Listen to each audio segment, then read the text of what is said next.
Hello guys, আজ আমি নিয়ে আসলাম তোষা পাটের ভিডিও। তোষা পাট বাংলাদেশের একটি গুরুত্বপূর্ণ অর্থকরী ফসল। একে আবার সোনালী আঁশও বলা হয়।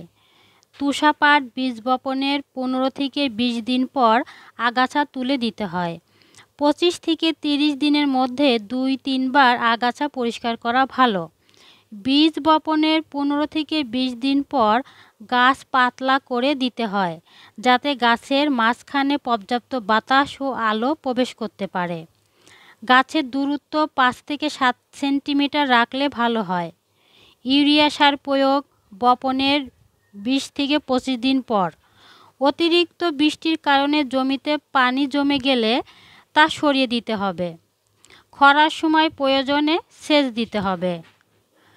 পাট গাছে গোড়া পচা ও পাতা ঝরা ইত্যাদি রোগ দেখা দিলে অনুমোদিত ছত্রাকনাশক ব্যবহার করতে হবে। পোকা দেখা দিলে বালাইনাশক ব্যবহার করতে হবে, তবে বিশেষজ্ঞর পরামর্শ নেওয়া ভালো। সঠিকভাবে পাতলা করা ও সময়মতো সার প্রয়োগ করলে গাছ বেশি লম্বা ও সোজা হয়, যা ফাইবারের মান ভালো করে। ভিডিওটি ভালো লাগলে অবশ্যই লাইক, ফলো ও সাবস্ক্রাইব করবেন। ধন্যবাদ।